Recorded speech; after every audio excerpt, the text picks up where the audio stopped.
ladies and gentlemen. Welcome back to another episode of an Evolved Review, and we are here right now to talk about none other than our favorite thing in the world to talk about, Dark Side of the Ring. Caleb Stovall from the SWN. Welcome back to the show, man.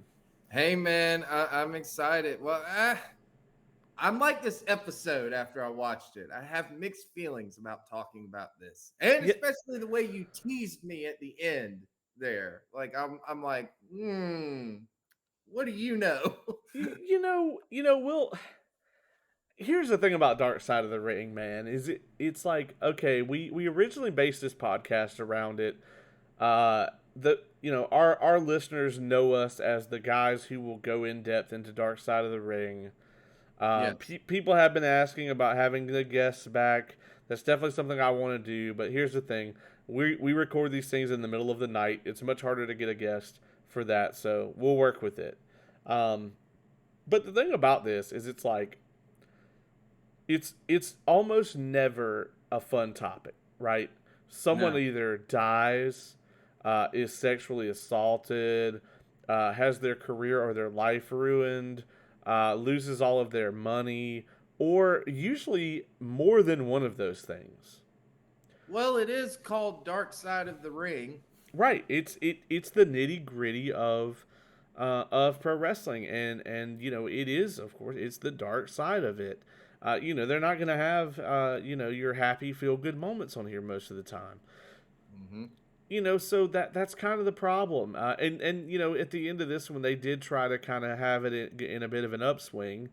Um, and I guess maybe it's a kind of a lighthearted cap on the episode. Uh, let's get into it, man. I don't want to beat around the bush here too much. We did just get done recording our State of Wrestling episode, so if you want to know about what's going on with mainly AEW, what's going on with NXT, what's going on in the world of wrestling, definitely check that out. If it's not out by the when you're listening to this, it should be out shortly. We literally just got done recording it 10 minutes ago.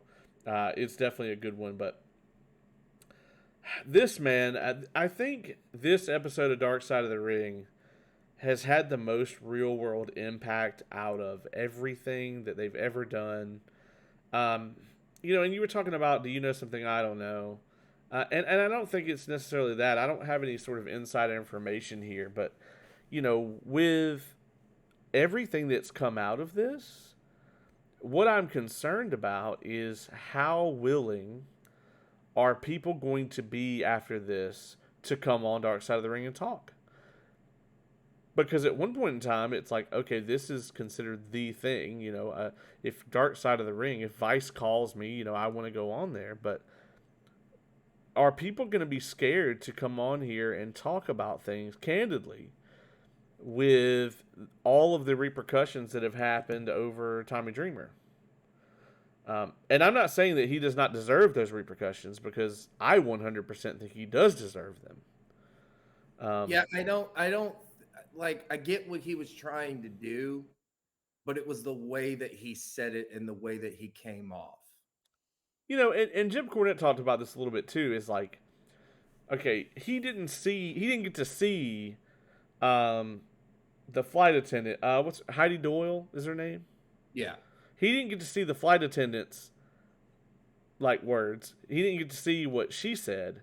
So she records her interview in a vacuum. He records his interview in a vacuum, and then you edit them and you put her tearful commentary about this tragic event that happened to her, and then immediately you follow it up with Tommy Dreamer going, Rick's not gonna do that. He's just, and it's like, oh, he's one of the guys, and it sounds a lot like rape culture, because that's a crucial element of rape culture, is people defending other people because they're their friends. Oh, that's my guy, that's my buddy. He's not gonna do that, and they just write off the victim by Yeah. saying, "Oh, yeah, man. I mean, I've hung out with that guy lots of times. He wouldn't do that." And I hate to be overly hard on Tommy Dreamer about this, but uh, you know, the way that he said the whole thing about Ric Flair, like about him coming out and twirling his penis around, that it was just funny or whatever. And and then him saying the line that really got me was at the end where he's like, "Well, if she was so offended by this, maybe she shouldn't have taken the money." You know, that part to me, it was just like Yeah. the icing on the cake. And so I think that he does deserve to lose his spot at Impact. I think anybody would not really want to be affiliated with him right now. Well, yeah, I mean, he is suspended and everything like that, and I think he's going to return to Impact Wrestling, and I think that he kind of realized that he came off as a dick, especially Right. when he saw the backlash from it. Right. I get what you're saying about Dark Side of the Ring, and I was kind of thinking the same thing. And I was talking with my friend Blake about that. And I said, you know, I don't think like there's still going to be people willing to go on Dark Side of the Ring. Oh, sure. Because here's the thing, while a lot of what happened on that plane ride is horrible, and I agree with that, it's nobody's fault but those guys. They all acted like idiots. That's the problem, I think. And that's something I noticed when the Collision in Korea episode happened. It was like you've got wrestlers and they're acting like wrestlers. But wrestlers, for whatever reason, back in the day, thought they didn't have to act like normal human beings because of that. Right. And there was a lot of that in the culture. There is now too. But I think most of that culture exists, guess where? Inside of WWE, because they foster this childish high school clique mentality. And I don't really see that coming out of New Japan or AEW or any of this stuff. No, I don't think though that it happens like it did then. I think that the business has changed up a lot. It has, but hell, I mean, still 5, 6 years ago, you had like Randy Orton shitting in people's luggage and getting away with it. I Oh, mean, well, you still had things like that happening backstage. I mean, hell, you still had them. Who was it? Was it It was Mickey James. They mailed her all her shit in a trash bag. I mean, yeah, and that was somebody in HR. You know, yeah, they yeah. foster. Vince McMahon can say whatever he wants, but he fosters this gross, childish high school. And, RVD even said high school is too much credit, sort of environment. And it's like after the incidents like this started happening, I can remember where they started making all the wrestlers wear a suit and tie on the plane. Like that was gonna make them just look more professional, I guess. Yeah. I mean, dude, I get it. I don't think that, there's still going to be a dark side of the ring, and there's still Oh going to yeah. be people willing to come on and talk about stuff. Like maybe Tommy Dreamer might not, Oh, but I doubt he'll ever be on Dark Side of the Ring again. Uh, Rob Van Dam and Justin Credible were actually two guys that didn't come off looking like complete assholes. Yep. Here's the thing, though. I doubt we're ever going to see Ric Flair on there, and that was one of the things that we were hoping for season 4 was that now that he's no longer with WWE. All right, cool. We can get Ric Flair on Dark Side of the Ring, but I don't think that's ever going to happen now. He seems, and here's the thing: is it's not Vice's fault. They let everybody talk and they aired what they said. They're not saying one way or the other how they feel about the situation. And honestly, I wish Ric Flair had not said anything about it because Ric Flair put out 2 different statements. And at the beginning of the first statement, he said, and I know we're jumping all around here, but I feel like this is the hot topic out of this. Yeah. At the beginning of the statement, he said, "Everybody I've dealt with, my family, my lawyer, my publicist, my agent, have all told me not to say anything." And then he goes on for 4 paragraphs. Oh my god. And I I'm just haven't like, seen where he put out a statement. it made him look fucking awful. And I'm just like, Did it? dude, please, please shut the fuck up. Because here's the thing about Rick, right? If it happened, and which I believe it did, and that's my stance on it, because The flight attendant story is corroborated by RVD. It's corroborated by Dustin Rhodes. And the only person saying otherwise besides Rick is Tommy Dreamer, who admits he wasn't back there and is just like, yeah, man, Rick wouldn't do that. Which is nothing at all, that it holds Yeah, no merit.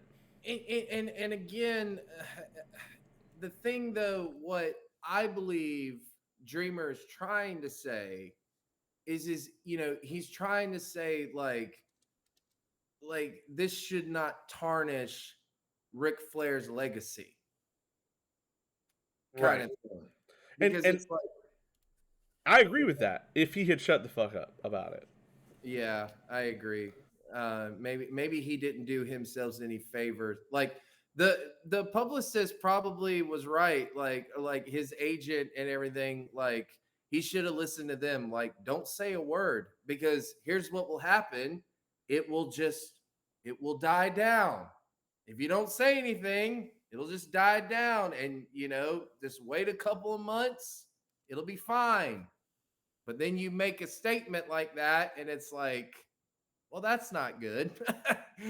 What he really should have come out and done is he should have not admitted any sort of guilt, but he should have come out and said, "Listen, this was 20 years ago. I don't remember the exact details of this flight. I was very intoxicated. I apologize if I made anyone uncomfortable." Boom, leave it at that. It would have all blown over. He probably would have debuted in AEW in a month. Now, I don't know if it ever happens at all, man, to be completely honest with you. Because a I lot don't of know, man. people, I mean, there's a lot, man. There's a lot of people, you know, that are very there's a lot of people calling for the wrestling world to move on from Ric Flair. And even Dave Meltzer was like, I don't think Tony Khan is going to hire him. I think that would be a mistake. Yeah, I mean, but it's one of them. It becomes one of those situations. Then should I feel guilty for watching a Ric Flair wrestling match or a Ric Flair promo? Yeah. You And know, one of the. Sorry, go or ahead. no, well, I was gonna say, like, that's always what my problem with WWE is. Sometimes when I watch a lot of their stuff, it's like, should I feel guilty watching this? Like a man died in their company. And they kept the cameras rolling. Yeah. Should I feel guilty for watching it? Just You scrape know, him out. Just scrape him out of the ring. It'll be that's fine. that's that's what I always find myself with. And then like after this episode, I was like, God, now do I want to watch anything 90s or 80s Yeah. or hell even 2000s? So let's set the stage for this, right? So we've got this European tour. If you haven't seen the episode, definitely go watch it. We got this European tour. We have this custom chartered private plane. Basically, it's a 747. It fits the entire roster. They're coming back at the end of a very successful European tour. Everybody's hyped up. This is an era where the business is booming. Everybody's making great money.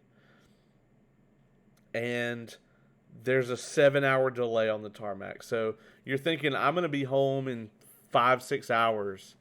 And instead of that, you're waiting on a plane for 7 hours before you even take off. And then you have to fly across the Atlantic. Okay.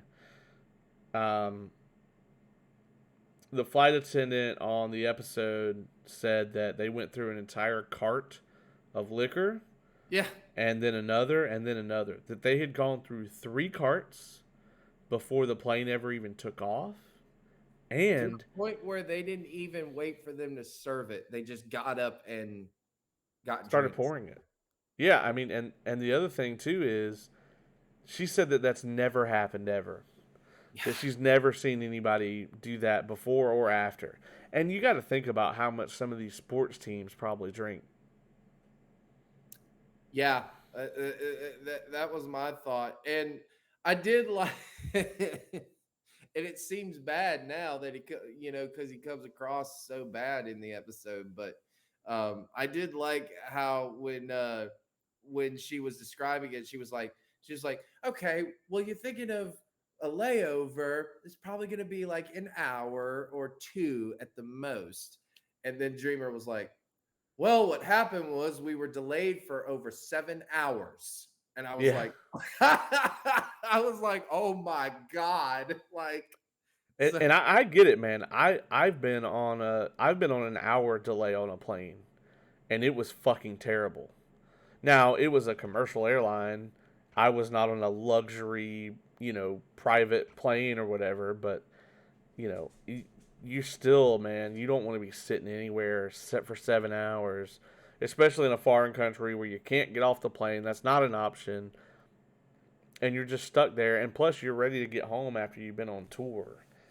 Uh, and you you know, probably already are nervous a little bit flying.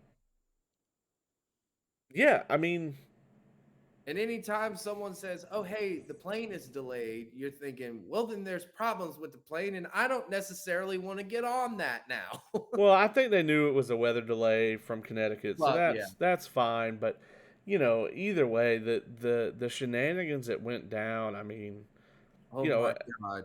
ribbing has been a big deal for a long time. But some of the stuff that happened on this plane, I mean, No, this was ribbing taking to a new level. Like, I didn't even consider this ribbing. I just considered this downright cruel at th- times. this was absolutely nonsense. Michael Hayes getting his ponytail cut. I mean, you could just picture all this stuff. They do such a good job with these little like animations of it, or these little depictions of it, where you've got like, I mean, I busted out laughing, dude, when they said that Bradshaw's passed out and Michael Hayes just comes up and punches him in the head, and he just starts bleeding everywhere. I mean, I that's did too. that I busted out laughing, dude. That shit was fucking hilarious. And then you're saying Bradshaw knocked him the fuck out, and immediately the plane starts chanting for X Pac because they had heat, and X Pac cuts the ponytail off. Um, And doesn't deny it. no, I mean the whole thing. I mean, this part of the whole deal is hilarious. Um, And this is what I thought the episode was going to be. Like, I thought, okay, we're gonna get some of this, and this isn't necessarily so dark side of the ring. But then the flight attendant comes in, and it's like that's when the whole story changes. when she started talking, the tone in her voice when she started talking, I was like, "Oh no, Something happened. oh no." Yeah, Um, and then it wasn't just her; it was Terry Runnels too. You know, yeah, she starts talking about all the shit that went on with her, and I think a lot of us knew that sort of shit probably went on back then. And I can tell you that shit probably does not fly anymore. At least no, I hope not. But I mean, there's no telling the kind of shit she probably got exposed to. And them talking about Brock exposing himself to her, and like Dustin Runnels doing or Dustin Rhodes. We'll just call him Dustin Rhodes because that's his damn name. Um, Doing the whole nonsense, with the PA and singing into it, and it's like the person who was interviewing her said, it's like every time something tragic happens, people are like, well, just don't sell it, just ignore it and keep going, as if it's on her to be the only person with any sort of restraint in these situations, and yeah. that, man, is terrible.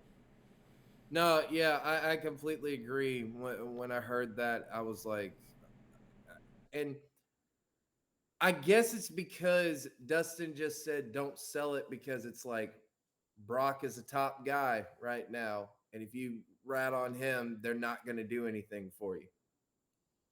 I mean, Which is, Brock. if that is the case, then that's definitely where WWE deserves to be crucified. Yeah, I mean, Brock got away with all of this shit. So did Ric And Flair. so did Ric Flair, exactly.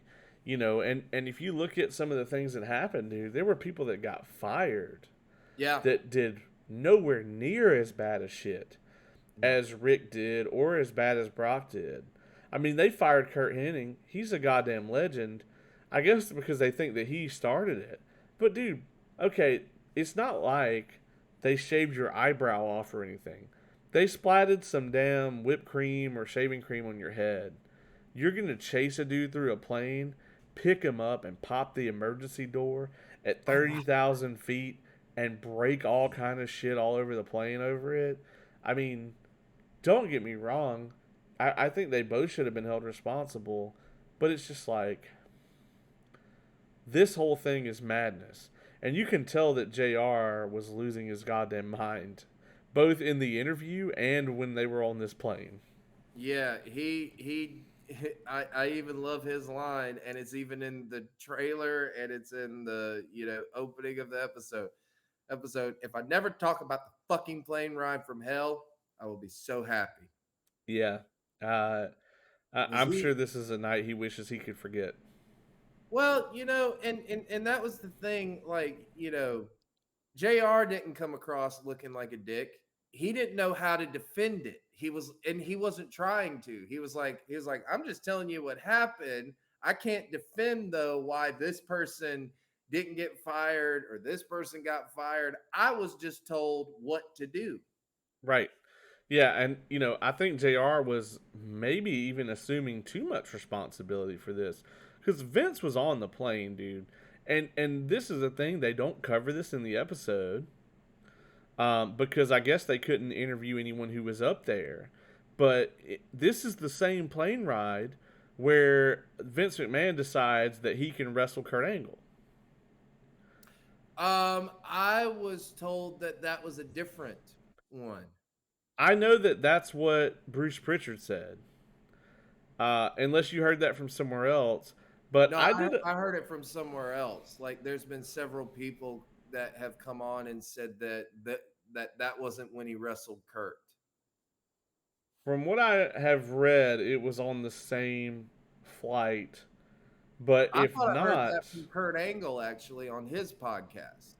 maybe it was a different flight. But I could be wrong myself, but I swear I thought I heard Kurt Angle say that that was a different plane ride that he did that. But here's also another thing that's interesting about this is Jonathan Coachman has tweeted that and come out and said that I don't know what plane ride they were talking about, but Vince was not on that plane ride from hell.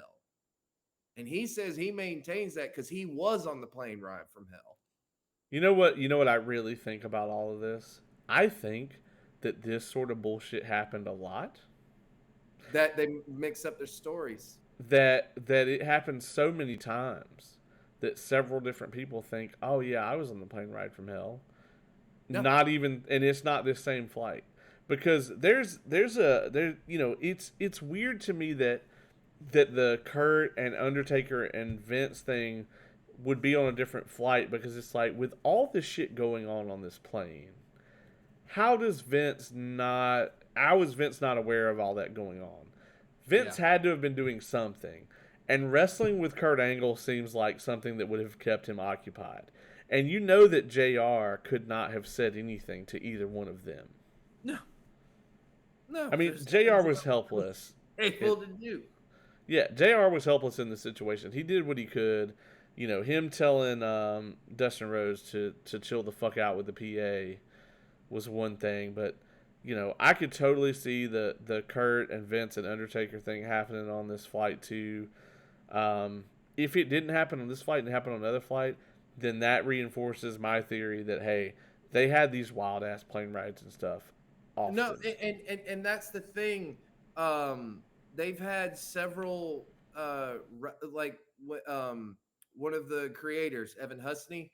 Yeah, He was on Jim Cornette's podcast talking about it, and he said, dude, when we asked Rob Van Dam and we asked Justin Credible and we asked like several other people, they were like, can you tell us about this thing that happened on the plane ride from hell? And they would go, which one?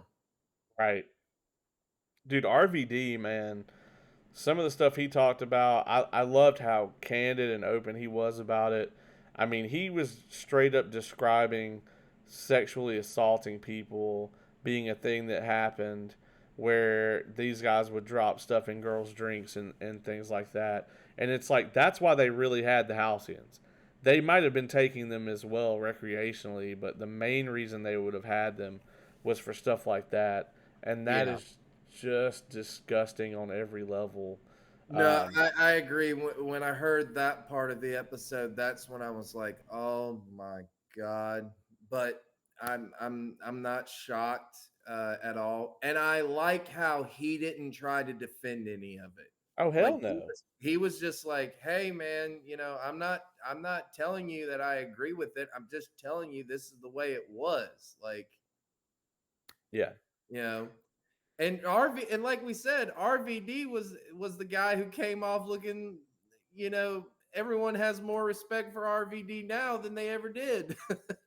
And one of the things going on Twitter and other social media is like people are pressing RVD like, "Hey, did you see Flair make her touch his dick, whatever?" And RVD's like, "No," but him and Dustin both confirmed that he's wearing only the robe and he's crowding the flight attendant and like not letting her leave and stuff. And by that measure, I don't care if he did that or not. But there's not going to be any witnesses to that because you have Ric Flair, who's 6 feet.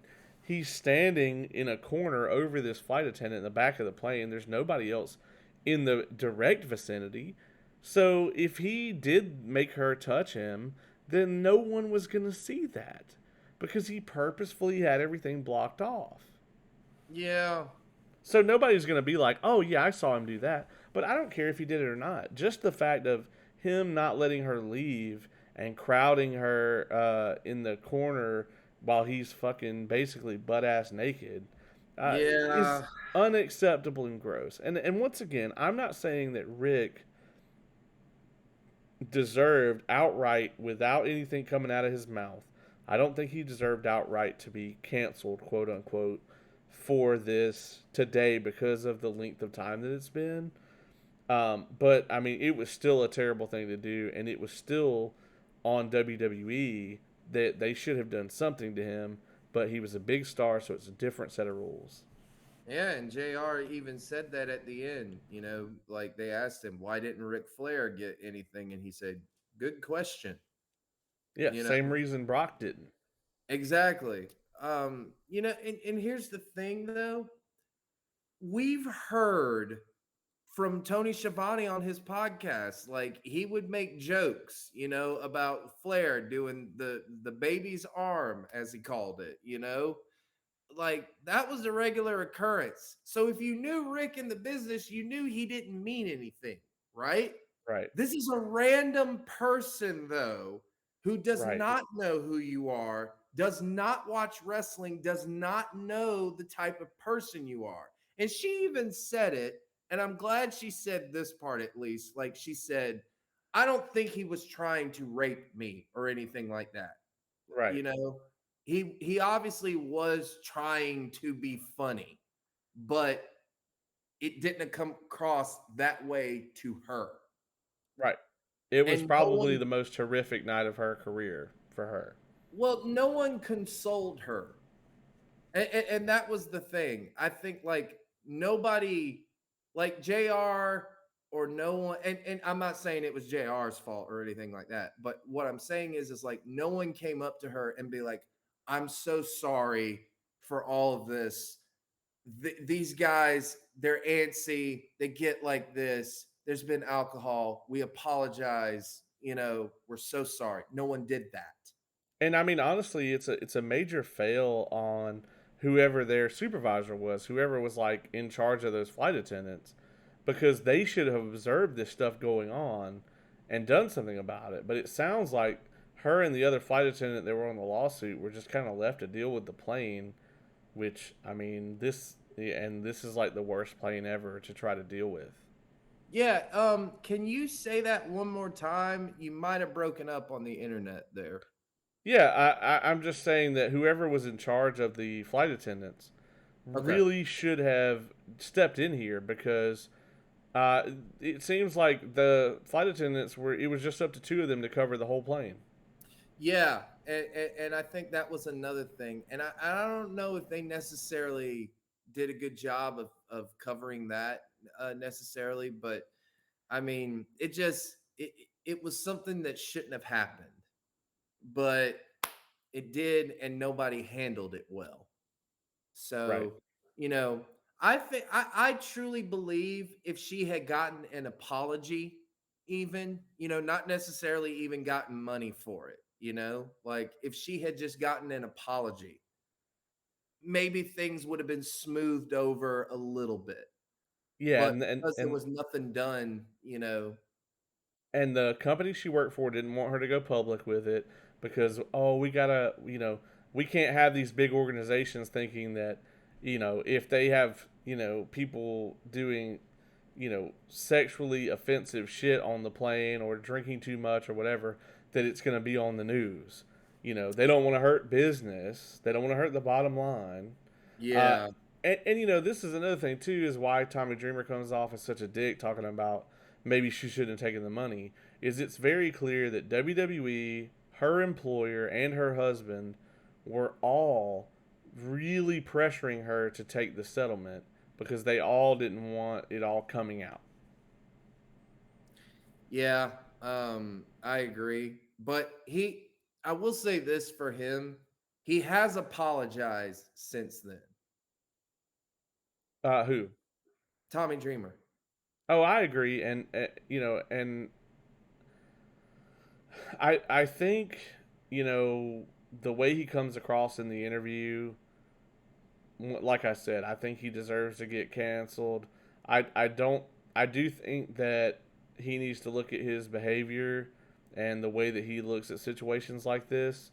And I would be happy to see his eyes opened to that sort of thing. But if he's just gonna go, oh, well, I'm a victim of cancel culture, blah blah blah, which is how he comes across in the interview, then fuck him. He should go find another industry to work in. Well, But I hope that that's not the case. and it's not necessarily him being canceled. It was just, he was defending Ric Flair and who he is and his legacy because he knows Ric Flair. You know, he obviously is pretty good friends with Ric Flair. So that's why he said what he said. I don't Right. necessarily think it's because of the situation. I think that even he would think that the situation is wrong, but it's Ric Flair. And it was just the way he said it. He shouldn't have said it the way that he said it. I get what he was trying to say, but it's like, come on, man, you got to choose your words wisely. But I don't think that this isn't going to kill Dark Side of the Ring. If anything, it's going to make it even more popular. Dark Side of the Ring is still going to be one of the hottest shows on television right now. No, I don't think it's going to kill it. I just think that there will be some people who are more hesitant to go on there now because the main thing that has come out of the episode is like, oh, Tommy Dreamer's getting canceled over it. Ric Flair's getting canceled over it. Did you see what happened here? There, WWE's removed all references to Flair, from their program. Charlotte will probably just be Charlotte from now on. They probably won't mention her dad or her last name anymore.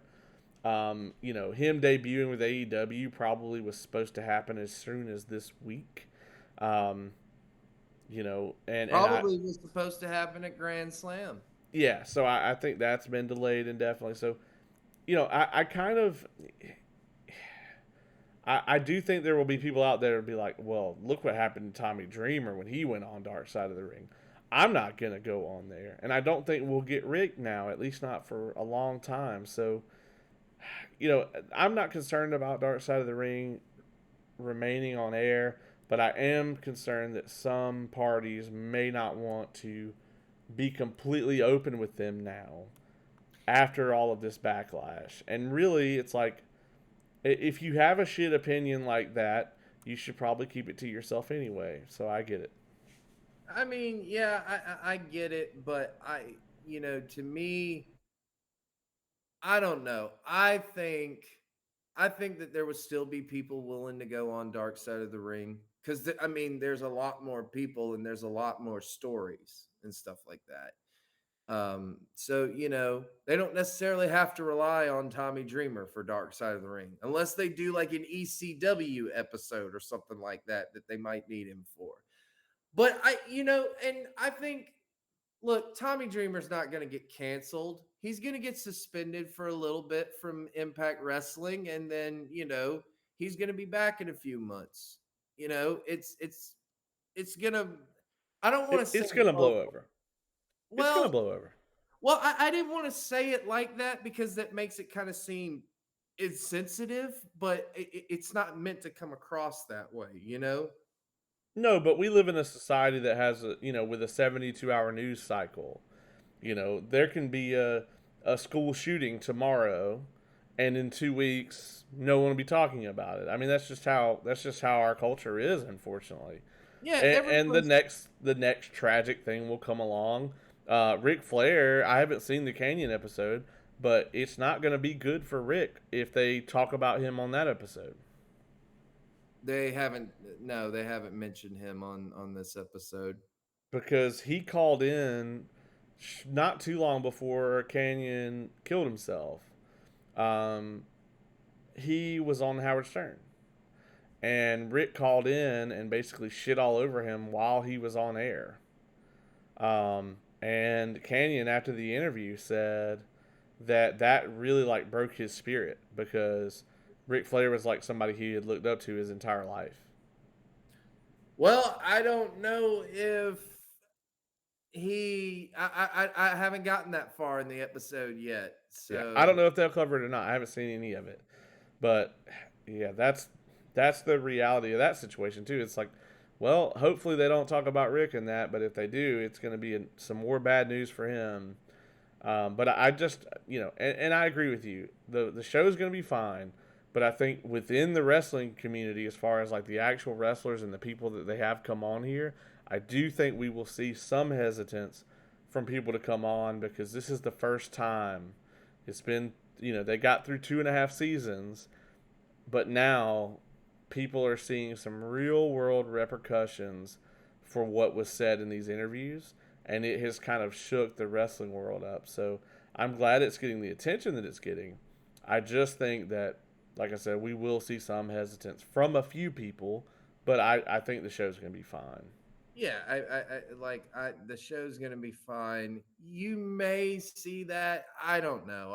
I'm not convinced. I think that people will still go on. I mean, you know, people get misconstrued on podcasts and news reports all the time, but they still go on them. That's true. Speaking of the Kurt Undertaker Vince thing, apparently X Pac has said that this happened on a different flight as well, um, but nobody really would be able to confirm it except for Jr.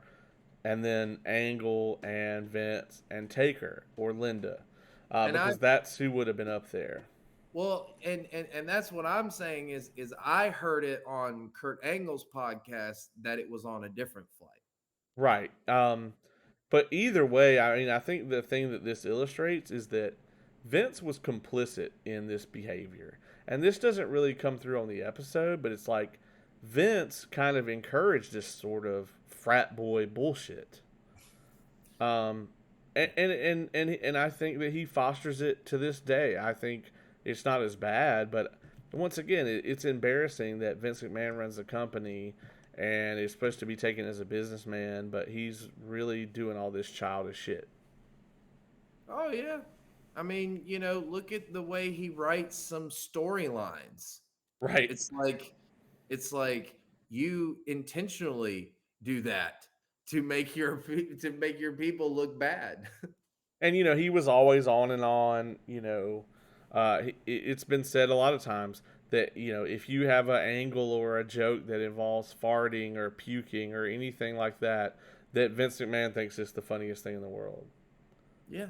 Hey, His humor is less sophisticated than South Park. hey, I love South Park though. I do too. I do too. Uh, but I'm saying it's less sophisticated than that. Well, yeah. Let's be honest. But Yeah. I mean, again, though, I go back to, well, you know, if you're hesitant to go on Dark Side of the Ring, well, then it's because you got something to hide.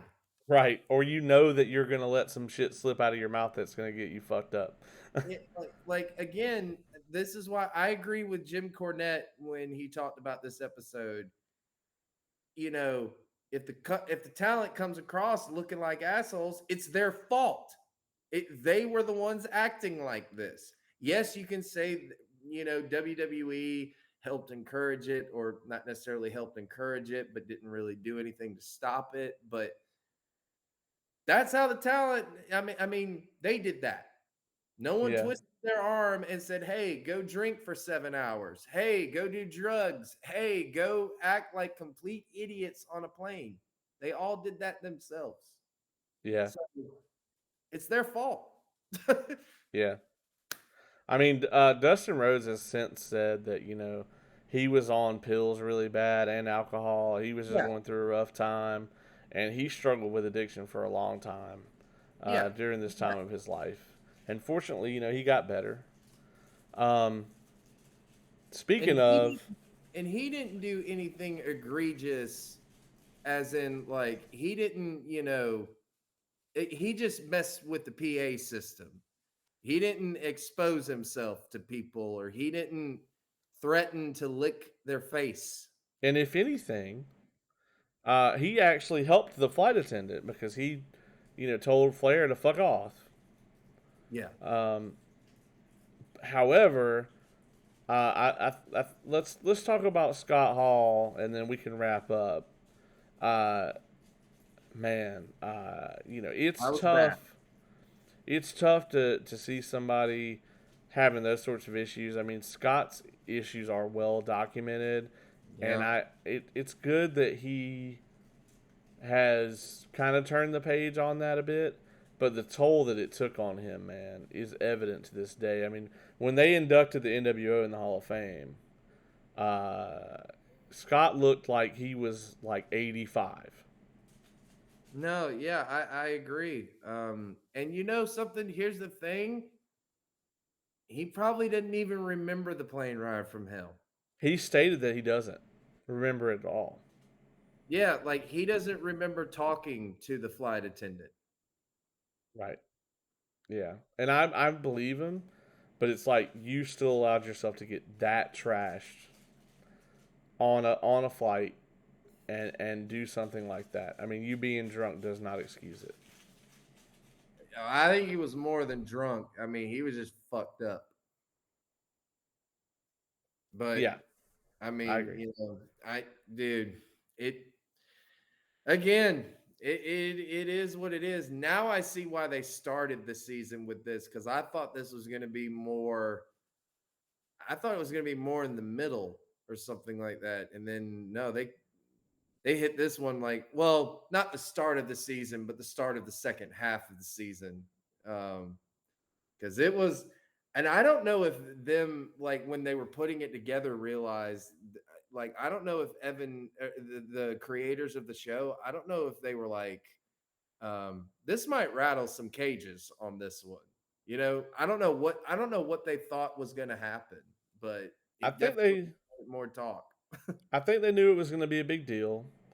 I think that they knew that it was one of the most anticipated, if not the most anticipated episodes. Um, and at the end, Jr. makes a very good point. He talks about how the incidents like this, if there's any good that came out of them, it's the fact that the up and coming talent has learned a lot from this. I mean, you don't hear about this stuff happening today, and like in this day and age, everybody's got a smartphone. If this sort of shit was happening, it would be all over the place. Yeah. And I can't see like the Miz and John Cena and AJ Styles and people like that going on one of these fights and shit No, like this going on. It just wouldn't happen. no, absolutely not. Like it hasn't happened since this, pretty much. Like they stopped it, and But that but is what would happen though, if shit did like this did happen, is your top guys like Brock or Roman would get a pass. That still would happen to this day.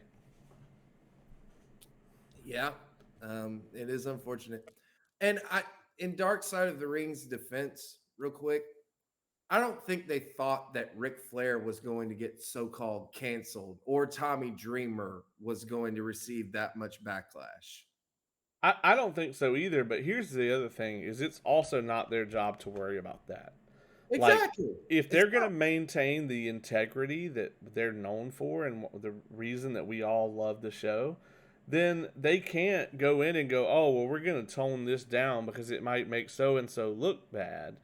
I don't want them doing that. I want them airing what these people perceive to be the truth.